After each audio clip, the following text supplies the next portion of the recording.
we get straight into it with race of the year, mate. Right. We did a little bit of thinking about this before we came on air, but what is your race of the year? Jeez. My initial thoughts were Gasly's win in Monza.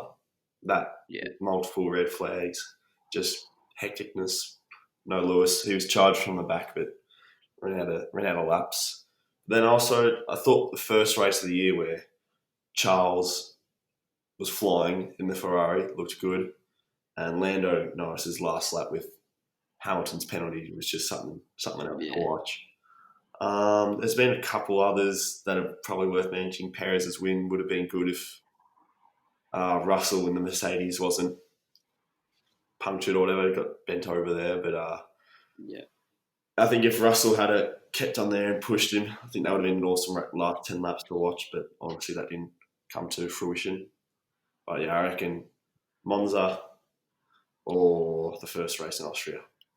Yeah, there's actually a lot to choose from. I feel like normally it's pretty clear which are the top three, top two races, but I reckon there's a lot of hectic ones this year. Mine, I was going to do some research on mine, but I just thought, you know what, whatever comes first to my head, I'll pick, because that's obviously there's something happened in that race that's reminded me of how good it was. So I'm actually going the British Grand Prix.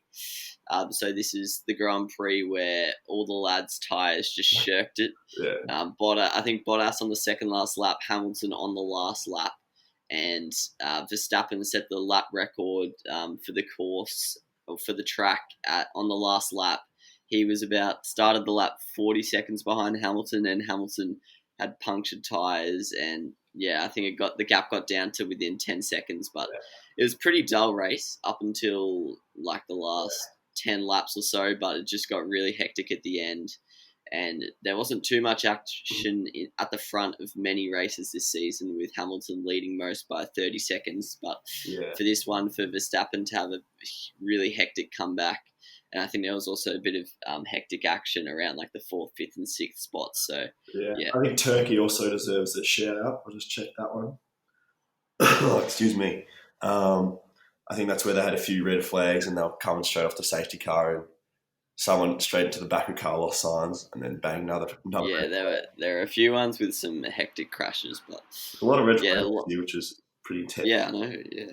I remember, I think we did our last podcast like the week after the race where there was multiple red flags, and we were saying like it's the first time since like 2017 or something. Yeah. And then basically bloody every race after that had one. Back to back, yeah. Yeah. I reckon we've covered most of the good races there. If you had to award a team of the year, who are you going with? Geez, it's tough. I think an honourable mention is Mercedes, just because they were just obviously way too good, but I can't be giving them team of the year. I think it's between McLaren and Racing Point. And I think those top two, you can argue both ways, I think. And then I probably have AlphaTauri third. Yeah. Just if I'm eliminating Mercedes out of the conversation, I think AlphaTauri third, and then Racing Point, McLaren, you can argue on a good day for each team. So I think it'd be stiff for me to solidly announce a team over the other for having a great year, but I think those two definitely were head and shoulders above the rest of the teams in terms of breaching expectations. Yeah, that's definitely the top four, though, in my opinion. Racing Point, McLaren, Mercedes, AlphaTauri. Like, I'd actually probably struggle to name the 5th best team of the year, but those 4 great years. And definitely Racing Point, McLaren definitely broke out as F1 teams this year.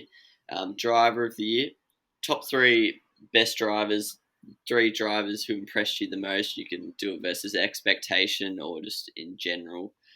Who are we looking at here? I mean, I'm taking Lewis out. Like I did with Mercedes, I'm taking Lewis out because I think just shows how good he is. He really is.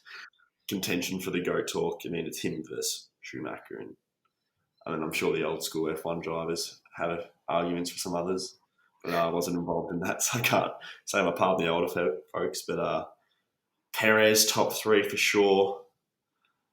Carlos. I think Charles Leclerc is definitely top 3.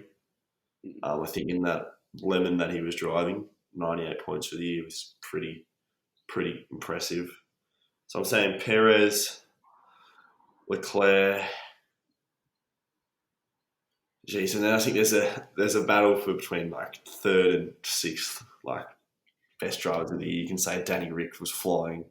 Max is always fast. Pierre Gasly, a name that probably I should have mentioned. He's probably third or fourth in terms of breakout years. But even your George Russell, who was driving fast in that lemon, but just the car was holding him back. Yeah. I think Perez, Leclerc, Gasly probably had my eyes the most this year in terms of shit. They're doing pretty well. Yeah. For what I was expecting. Yeah, I did my top 5 votes for every race, and so I'll just base my decision off that. So yeah, Gasly number 1. Hamilton came in second, but yeah, as you mentioned, not really worth including him. Lando actually got in third spot, and yeah, Verstappen came fourth. Once again, though, not really worth mentioning him. And then Leclerc came fifth. So yeah, I'd say Gasly, Norris, Leclerc, but yeah, Perez and Ricciardo's consistency didn't really get rewarded in like a week-to-week analysis sort of situation. Yeah. But if you take a step back from the whole year, they obviously killed it because they were just consistently in that top 10, top 6 sort of spot. But yeah, for me, Gasly is driver of the year, frocked his season. So single-handedly put AlphaTauri on the back and made them one of the best teams of the year as well. Yeah, I think his second half of the season wasn't as that's true, as classy, but maybe because we were just expecting him then to be top 7, kind of probably dampen his the highlights of his. But yeah, incredible season in that car. Obviously outshone Kvyat by a long way. But yeah, it was exciting. As much as it was boring to see Mercedes kind of walk in every week, the rest of the battles were super exciting. Yeah, almost every week. Yeah, it was a great season. And don't want to dwell on the negatives too much, but if you had to give a worst team of the year or most disappointing versus the expectation, who are you going with?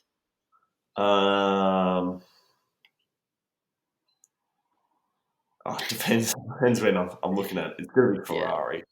Yeah. If you look at the start of the year, but knowing, say, from halfway through the year, even still, I can't. It's going to be Ferrari or Haas, I think.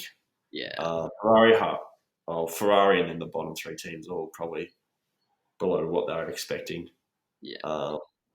And the Williams you didn't expect them to have a points finish. So you could say that it was kind of around their mark, but Haas 3 points were probably a lot less than what they were hoping for. Alfa Romeo really didn't have any expectations of them, and then obviously Ferrari 6th is unheard of. So they were probably a bit cut with how that went this year. But yeah, for sure, probably Ferrari's got to be the one, doesn't it? Yeah, Ferrari's got to be the one. Also, I think Red Bull's worth mentioning, just probably not versus my expectations, but versus their expectations. I'm sure they would have liked to have challenged Mercedes a bit more this year. But Ferrari, and then I know we crap on them a lot, but second place probably Haas, just because I was expecting them to kind of bounce back from a few down years and outperform the Alfa Romeo and stuff, but they didn't. So, and then most disappointing driver / worst driver. This is tough. You could say Seb. I think Seb's got to be. Albon probably needs a. He's in the mentions. He had a few good races, Albon, so maybe touch stiff. Bottas is actually getting a mention from me. He's pretty low in my drivers' votes. He's he's 12th, and he's driving one of the best cars. Comparing Lance Stroll to Perez, probably stiff. There's a few guys that have been dogged by their teammate, like even Kvyat versus Gasly. Yeah, they all look pretty bad just because their teammate killed it. But I think Seb, if I had to pick one, I know we're shitting on Ferrari here, but I'd probably have to say Seb. Used to not like the man. He's growing on me. I know. I'm glad he's still in F1. Yeah.